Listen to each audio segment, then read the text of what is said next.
मसीह की सलामती, प्यार और इत्मीनान आप सबके साथ हो। मैं हूं आपकी होस्ट सोनिया एंड्रूज और आप देख रहे हैं प्रोग्राम खवातीन बाइबल होशाना टीवी के संग। मेरे अजीजों, आज है पाक जुमेरात का दिन और आज हम आपके सामने ईद फसा और ईद फतीर के बारे में कुछ बहुत ही अहम मालूमात हम आपके सामने रखेंगे। मेरे अजीजों, हमारे साथ हमारे मेहमान मौजूद हैं, तो आइए अपने स्टूडियोज में उनको वेलकम करते हैं। हमारे साथ मौजूद हैं sister Qaisra, welcome to our studios. हमारे साथ थैंक यू जी। हमारे साथ मौजूद है सिस्टर शबनम, जो कि लाहौर से आई हैं। Welcome to our studio sister Shabnam. हमारे साथ आज सिस्टर रुबैका भी मौजूद है, जिनका ताल्लुक लाहौर टाउनशिप से है और वो खास आज पाक जुमेरात के मौके पर आपको बहुत ही अहम खुदावंद के पैगाम आप तक पहुंचाने के लिए आई हैं। Sister ji, welcome to our studios. मेरे अजीजों, हम अपने प्रोग्राम का बाकायदा आगाज करेंगे और मैं चाहूंगी कि सिस्टर शबनम दुआ में हमारी रहनुमाई करें और दुआ से हमारे प्रोग्राम का बाकायदा आगाज करें।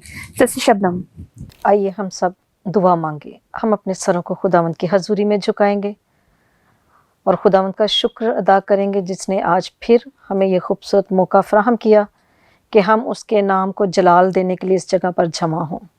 आसमानी बाप, तू जो नहायत मोहब्बत और प्यार से भरा है, तू शफकत से भरा है, तरस से भरा है, तेरा शुक्र करते, तेरी तारीफ, तेरी तमजीद करते हैं आज के इस प्यारे दिन के लिए खुदावंद, जो तूने अपनी बेटियों को ये तौफीक दी कि तेरे कलाम में से खुदावंद तेरी खूबसूरत बातों को खुदावंद तेरे लोगों तक पहुंचा सके, हम सीख सके खुदावंद तेरे कलाम से, तेरे उन भेदों को खुदावंद जो तू अपने पाक रूह के वसीला से अपने लोगों पर खोलता है, खुदावंद उनको हम जान सके। तेरा शुक्र करते हैं, इस सारी टीम के लिए तेरा शुक्र करते हैं। आसमानी बाप, तेरे रुल कुदस को मांगते हैं, शुरू से लेकर आखिर तक तू हमारी सहायता करना, लफ्ज़ों की तरतीब देना और खुदा पाक रूह तो हमारी मदद करना। हम घटे तू बढ़े, हम जो कुछ बयान करे तेरे पाक रूह की हिदायत से खुदावंद बयान करे। अपनी बेटियों को अपने जलाल के लिए इस्तेमाल करना। यीशु मसीह के नाम से ये दुआ मांगते हैं, आमीन। अजीजों, आइए देखते हैं कि बाइबल मुकद्दस हमें आज के हमारे उन्वान के बारे में क्या बताती है। तो आप सब मेरे साथ मिलकर खोलें मत्ती की अंजील। हम देखेंगे मत्ती की अंजील, उसके 26 बाब की 17 से 29 आयत। और ईद फतीर के पहले दिन शागिर्दों ने यीशु के पास आकर कहा, तू कहाँ चाहता है कि हम तेरे लिए फसह खाने की तैयारी करें? उसने कहा, शहर में फला शख्स के पास जाकर उससे कहना, उस्ताद फरमाता है कि मेरा वक्त नज़दीक है, मैं अपने शागिर्द के साथ तेरे यहाँ ईद फसह करूँगा। और जैसा यीशु ने शागिर्दों को हुक्म दिया था, उन्होंने वैसा ही किया और फसह तैयार किया। जब शाम हुई तो वो 12 शागिर्दों के साथ खाना खाने बैठा था और जब वो खा रहे थे तो उसने कहा, मैं तुमसे सच कहता हूँ कि तुम में से एक मुझे पकड़वाएगा। वो बहुत ही दिलगीर हुए और हर एक उससे कहने लगा, ऐ खुदावंद, क्या मैं हूँ? उसने जवाब में कहा, जिसने मेरे साथ तबाक में हाथ डाला है वही मुझे पकड़वाएगा। इब्ने आदम तो जैसा उसके हक में लिखा है जाता ही है, लेकिन उस आदमी पर अफसोस जिसके वसीले से इब्ने आदम पकड़वाया जाता है। अगर वो आदमी पैदा ना होता तो उसके लिए अच्छा होता। उसके पकड़वाने वाले यहूदा ने जवाब में कहा, ऐ रब्बी, क्या मैं हूँ? उसने कहा, तूने खुद कह दिया। जब वो खाना खा रहे थे तो यीशु ने रोटी ली और बरकत देकर तोड़ी और शागिर्दों को देकर कहा, लो खाओ, ये मेरा बदन है। फिर प्याला लेकर शुक्र किया और उनको देकर कहा, तुम सब इसमें से पियो, क्योंकि ये मेरा अहद का खून है, जो बतेरों के लिए गुनाहों की माफ़ी के वास्ते बहाया जाता है। मैं तुमसे कहता हूँ कि अंगूर का ये शीरा फिर कभी ना पीऊँगा, उस दिन तक कि तुम्हारे साथ अपने बाप की बादशाही में नया ना पीऊँ। पाक कलाम का पढ़ा और सुना जाना हम सब के लिए बाइज़ बरकत हो। मेरे अजीजों, हमने बाइबल मुकद्दस में अभी पढ़ा कि किस तरह खुदावंद खुदा अपने शागिर्दों के साथ फसह खाने की तैयारी कर रहे होते हैं। वो अपने शागिर्दों में से 2 को हुक्म देते हैं कि उसके लिए उस जगह का जो उन्होंने इंतखाब की है उसका इंतजामात उस जगह के कंप्लीट करके आएँ। मेरे अजीजों, आइए देखते हैं कि ईद फसह और ईद फतीर, जो कि बहुत पुरानी रिवायात के मुताबिक पुराने ज़माने में खुदावंद यीशु मसीह के ज़माने में मनाई जाती थी, वो क्यों और क्यों कर मनाई जाती थी, उनकी वजूहात क्या थी, उसके पस मंज़र की इसकी जो है हिस्ट्री क्या है, तो आइए इसके बारे में हम जानते हैं। और मैं दावत दूंगी सिस्टर कैसरा को कि वो हमारे लिए इस बात को बयान करें और इस वजूहात को बयान करें। सिस्टर कैसरा। बहुत बहुत शुक्रिया। तब मूसा ने इस्राएल के सब बुजुर्गों को बुलवाकर उनको कहा कि अपने अपने खानदान के मुताबिक एक एक बरा निकाल रखो और ये फसा का बरा ज़िबा करना, और तुम जूफे का एक गुच्छा लेकर उस खून में जो बासन में होगा डुबोना, और उसी बासन के खून में से कुछ ऊपर की चौखट और दरवाजा के दोनों बाजुओं पर लगा देना, और तुम में से कोई सुबह तक अपने घर के दरवाजा से बाहर ना जाए। फिर इसके आगे आप मेरे साथ देखें, उसकी 24वीं आयत है, उसमें लिखा है, और तुम इस बात को अपने और अपनी औलाद के लिए हमेशा की रस्म करके मानना। हालेलुया। तो ये रस्म खुदावंद की तरफ से थी। और ये क्यों? जब इस्राएल कौम मिस्रियों की गुलामी में थी और उन्होंने उनको इस हद तक तंग कर रखा था कि उनके पलोटे उन्होंने मार दिए, हाँ, उनके बच्चे उन्होंने मरवा दिए, लड़कों को मरवा दिया, और लड़कियों को जिंदा रहने देते थे ताकि वो लौंडियों का काम करें, उनके घरों में महलों में नौकरानियां बन जाएं। और खुदा की चुनी हुई कौम के साथ उन्होंने अदावत रखी। तो आपको कलाम के मुताबिक पता चल गया कि ईद फसा क्या है। फसा यानी बरे की कुर्बानी। फसा का क्या मतलब है? बरे की कुर्बानी। और ऐसा बरा जिसमें कोई नुक्स नहीं, कोई ऐब नहीं, जिसमें कोई गुनाह नहीं, जिसमें कोई गुनाह का धब्बा नहीं, जुरी नहीं, ऐसे बरे को खुदा का कलाम कहता है ज़िबा करो और उसका खून लेके चौखट पर लगाओ। देखें, जब हम चौखट के ऊपर लगाते हैं, दोनों बाजुओं पे लगाते हैं, तो वो निशान बन जाता है जिस पर खुदा ने अपने आप को क्या किया? कुर्बान किया। अब वही लहू जब हम अपने दिलों पे लेते हैं, रूह पे लेते हैं, बदन में लेते हैं, तब गुनाह के, जो कि मिस्र की अलामत है गुनाह, उस गुनाह से हमें खुदावंद आजाद करता है। उसके लहू को लेके हमारे गुनाह माफ किए जाते हैं। हालेलुया। तो यही दर्श खुदावंद ने दिया। और फतीर का मतलब भी वही है। फतीर का मतलब है वो ईद जिस दिन आप मिस्र की गुलामी से आजाद हुए और खुदा बाप ने आपको मिस्र की गुलामी से क्या किया? रिहाई दिलाई। तो ऐसे जब एक इंसान अपने गुनाह से तौबा करता है और यीशु का लहू जब वो कहता है बाप और बेटे और रूह कुदस के नाम से आमीन, तो हम अपने खुदावंद के उस कुर्बानी में क्या हो जाते हैं? शामिल हो जाते हैं। और वही लहू हमें हमारे सारे गुनाहों से क्या करता है? आजाद करता है। आप अब मेरे साथ आप निकाल लो यूहन्ना की अंजील, उसका 13वां बाप है। और मैं आपको ये बता दूं कि जो लिखा गया है कलाम में बताया गया कि 70 जाने थी जो मिस्र में आई, लेकिन खुदा ने उन्हें इतनी बरकत दी कि मिस्रियों से भी क्या हो गई? बढ़ गई। इस सबब से मिस्रियों ने उनके साथ जुल्म किया, उनके साथ अदावत रखी कि उनका ख्याल था कि अगर ये ज्यादा बढ़ जाएंगे तो हमारे मुल्क पे क्या कर लेंगे? कब्जा, क्योंकि हम तादाद में थोड़े हो जाएंगे। और उन्होंने उनके बेटों को मरवाना शुरू कर दिया। लेकिन एक लावी के खानदान की जो औरत थी उसने अपने बेटे को क्या किया? बचा लिया, और वो मूसा। और मूसा ने खुदा के लोगों को मिस्रियों की गुलामी से आजाद करवाने के लिए एक मददगार बना, खुदा का निजात का दूसरों के लिए वसीला बना। उसी तरह अब यीशु मसीह है जो अपना लहू बहाकर उस कुर्बान गाह में कुर्बानी दी, उसने सलीब पर अपना खून बहाया, और आज करोड़ों लोग उस पे ईमान लाने के सबब से हमेशा की जिंदगी पा चुके हैं और अपने गुनाहों से रिहाई पा चुके हैं। गुनाह का मतलब है मिस्र की गुलामी। गुनाह का मतलब है मिस्र की गुलामी। तो उस गुलामी से सिर्फ यीशु मसीह हमें आजाद कर सकता है, उसका लहू हमें आजाद कर सकता है। और वो कहते हैं कि बच्चों और औरतों को छोड़ के जो मिस्र से जो रिहाई पाए हैं वो 6 लाख मर्द थे, सिर्फ 6 लाख मर्द, औरतों और बच्चों को निकाल के। और जब फिरौन ने कहा कि आपने मर्दों को ले जाओ, औरतों को छोड़ दो, انہوں نے کہا کہ ہم نے اپنے خداوند کی عبادت کرنی تھی, ہم نے عورتوں کو بھی اور بچوں کو بھی لے کے جانا. پھر اس نے کہا کہ اپنے عورتوں اور بچوں کو بھی لے جاؤ اور اپنے جانور ادھر چھوڑ دو. تو موسیٰ نے کہا کہ ہم نے اپنے خداوند کے حضور میں قربانی گزرانی ہے, ہم اپنے جانوروں کا ایک کھر تک نہیں رہنے دیں گے, ہمیں لے کے جانا ہے. تو پاؤں دھونا اسی سبب سے ہے کہ پاؤں کا ایک کھر بھی اس زمین سرزمین کی جو یادگاری ہے وہ ختم کر دیں, وہ نشانی مٹا دے جو دھول بھی لگی ہو گناہ کی غلامی کا. تو یہ رسم دھونے کی رسم, یہ ہے پاؤں دھونے کی رسم.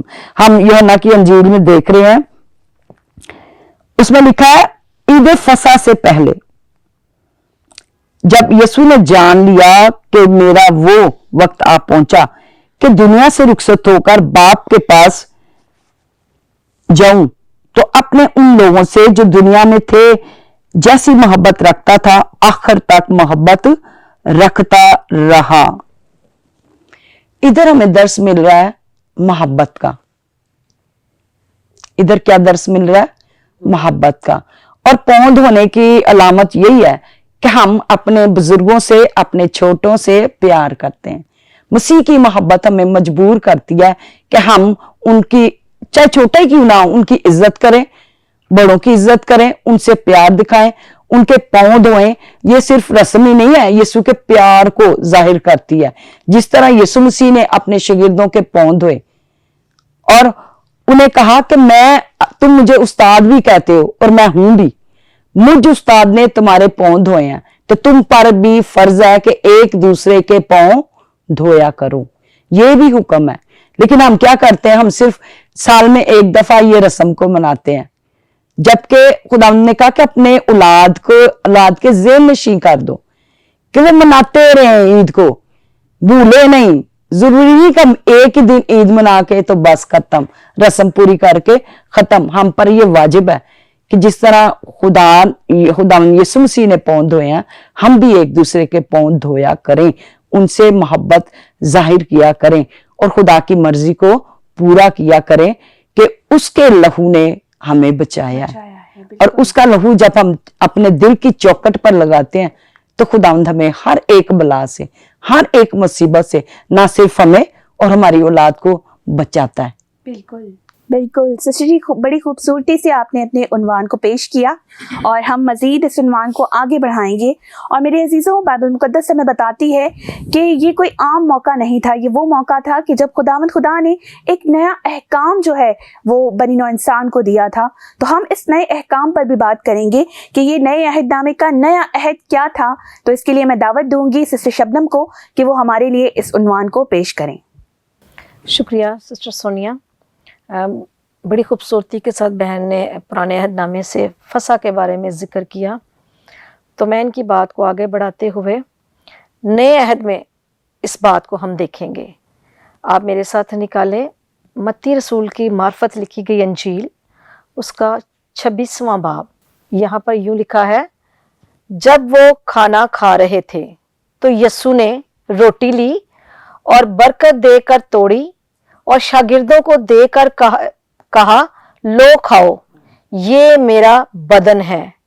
پھر پیالہ لے کر شکر کیا اور ان کو دے کر کہا تم سب اس میں سے پیو, کیونکہ یہ میرا وہ عہد کا خون ہے جو بتھیروں کے گناہوں کی معافی کے واسطے بہایا جاتا ہے. میں تم سے کہتا ہوں کہ انگور کا یہ شیرہ پھر کبھی نہ پیوں گا, اس دن تک تمہارے ساتھ اپنے باپ کی بادشاہی میں نہ پیوں. جب ہم عید فصح کی بات کرتے ہیں, فصح کے بارے میں جب ہم بات کرتے ہیں تو ہمارا دھیان پرانے عہد نامے پر جاتا ہے. تو ہم یہ جانتے ہیں کہ نیا عہد نامہ پرانے عہد نامے میں پوشیدہ ہے. یہ پیشن گوئیاں پرانے عہد نامے میں, اور خداوند یسوع مسیح شروع سے ہی آسمان پر خداوند یسوع مسیح شروع سے موجود ہے. جب آدم اور حوا سے گناہ ہوا اور وہ گناہ کے وسیلہ سے باغ عدن سے نکالے گئے تو خداوند نے انسان کو چھوڑا نہیں. خدا کو انسان کی فکر تھی, کیونکہ اس نے انسان کو اپنی شبیہ اپنی صورت پر بنایا تھا اور وہ انسان سے محبت کرتا ہے. تو خدا نے ان کو یہ خوشخبری دی ایک نجات دہندے کی. اور جب कौम फिर बनी इसराइल कौम मिस्र में जाती है तो फिर देखते हैं कि वो एक लंबा अरसा गुलामी में रहते हैं। खुदावंद का प्लान था कि वो निकल के जो खुदा ने उनके लिए मुल्क ठहराया है, आज़ादी का मुल्क, वहां पर वो रहे। तो फिर खुदा जब अपनी कौम को निकालता है तो वो ऐसे नहीं निकालता, वो एक निशान देकर निकालता है। खुदा निशान मुहैया करता है और वो कहता है कि एक बर्रा लेना, जो ज़बह करना है उसको, और उसको अपनी चोखटों पर लगाना है। तो हम देखते हैं कि इस जो चोखटों पर लहू लगाया गया, उस लहू के वसीला से बनी इसराइल कौम मिस्र में रहती थी और वो बचाएगी। जिस जिस चौखट पर ये लिखा हुआ था, बाइबल में बताती है कि खुदा फरमाता है कि जिस चौखट पर ये खून होगा, फरिश्ता उसको छोड़ देगा और आगे से मौत का फरिश्ता उनकी चौखट से गुजर जाएगा। तो हम बाइबल हमें ये भी बताती है कि यीशु जो अज़ल से ज़बह किया हुआ बर्रा है। हमारा फसा जो है वो खुदा में यीशु मसीह है, हमारा बर्रा खुदा में यीशु मसीह है और बेऐब बर्रा। और हम जब खुदा में यीशु मसीह की ज़मीनी ज़िंदगी पर गौर करते हैं तो वो कहते हैं, कौन है जो मुझ पर गुनाह साबित करता है? वो बेऐब बर्रा है। और ऐसे ही बर्रे के खून हमें निजात दे सकता था। हमें बेशक वो कौम बकरों का, बछड़ों का खून देती थी, गुनाह करती थी, फिर कुर्बानी चढ़ाते थे, फिर गुनाह करते थे, साल ब साल ये सिलसिला चलता रहा। कोई, क्योंकि जान के बदले जान की कुर्बानी, कोई ऐसा बर्रा नहीं था जो मसीह की तरह इंसान के लिए इंसान का फिदिया चाहिए था। तो खुदावंद यीशु मसीह वहां पर आते हैं और वो कहते हैं, जब वो इस फसा को मना, क्योंकि ये फसा सबके, ये उन पर लागू थी फसा मनानी, और वो यरूशलेम में आते, वो फसा मनाते हैं, खाना खाते हैं। तो खुदावंद यीशु मसीह अपने शागिर्दों को तैयार कर रहे हैं, उनको एक नए अहद के पैगाम दे रहे हैं, खुशखबरी उनको दे रहे हैं। और ये नया अहद, क्योंकि ये अहद खुदा ने बांधा था अपनी कौम से, और खुदा का अहद इंसान नहीं तोड़ सकता। ये खुदा ही अपने अहद को बदले, खुदा ही अपने अहद को नए तरीके से पेश कर रहा है। और वो कहता है कि मैं आज तुम्हें एक नया अहद देता हूँ। वो जब रोटी देता है तो बाइबल मुकद्दस में खुदा यीशु मसीह का ये फरमान है कि मैं जिंदगी की रोटी हूँ। और वो रोटी देकर कहता है, बरकत देकर तोड़ता है। देखते कि खुदा का बदन तोड़ा गया, हमारे लिए तोड़ा गया, सलीब पर तोड़ा गया, और कांटों के ताज से उसका बदन तोड़ा गया, कोड़ों से उसका बदन तोड़ा गया, वो हमारे लिए तोड़ा गया ताकि हम नए अहद में शरीक हो सके। और उसका लहू जो गुनाहों से छुटकारा देता है, पाक करता है, साफ करता है, वो बेऐब बरा है। बार बार बाइबल मुकद्दस में हमें बताया जाता है कि वो बेऐब बरा है, और बेऐब बरा जो है ना, वो ही सिर्फ गुनाहों से निजात दे सकता है। और ये जो नया अहद था, ये खुदावंद यीशु मसीह ने उनके ऊपर ये बात खोली कि आज से ये जो फसा तुम बकरों बछड़ों का ज़बह करके इनको मनाते हो, मैं तुम्हारे लिए ज़बह हुआ हूं। मेरा जब तुम खून लोगे, मेरा तुम बदन लोगे, तो मेरे बदन और मेरे खून के वसीला से तुम मखलसी पाओगे, गुनाहों से रहाई पाओगे, और बाप तुम्हें कबूल करेगा। इसीलिए जब भी हम खुदावंद की हजूरी में, तो हम अपनी रास्तबाजी पर भरोसा नहीं करते। हमारी रास्तबाजियां, यशायाह 64 बाब में लिखा है कि हमारी रास्तबाजियां गंदे लिबास की मानिंद है। तो जब हमें ये दलेरी है कि हम जब बाप की हजूरी में जाते हैं तो हम उस ज़बह किए बर्रे का लहू लेकर जाते हैं जो हकीकत में बेऐब है, और उसी का खून है जो हमें बचाता और खुदावंद बाप की हजूरी में हमें दलेरी बख्शता है, ताकि हम दलेरी के साथ अपने मसीह यीशु के खून के वसीला से उससे जो चाहे बरकत चाहे उससे पा सकते हैं। तो वो नया अहद उन सब के लिए जो उस पर ईमान रखते हैं, जो उसे अपना फसा मानते हैं, जो उसे अपना बर्रा मानते हैं, जो उसे जिंदगी की रोटी मानते हैं, ये नया अहद उन सब के लिए है। और हम इसी नए अहद के वसीला से ही बादशाही में शरीक होते हैं। खुदावंद हमें बरकत दे। मेरे अजीजों, बड़ी ही खूबसूरती के साथ सिस्टर शबनम ने हमारे लिए जो है ये पूरा पस मंजर भी बयान किया और हमें बताया कि किस तरह ये नया अहद जो है वो हमारे लिए किस तरह ये एक नया अहद है, और हमें इस नए अहद को अपनी ज़िंदगियों में इम्प्लीमेंट करना है। मेरे अजीजों, मालूमात का ये सिलसिला इसी तरह चलता रहेगा। हम आपसे मिलेंगे एक छोटी सी ब्रेक के बाद। अभी वक्त है एक छोटी सी ब्रेक का, तो कहीं मत जाइएगा, हमारे साथ बने रहिएगा। आपसे मिलते हैं एक ब्रेक के बाद।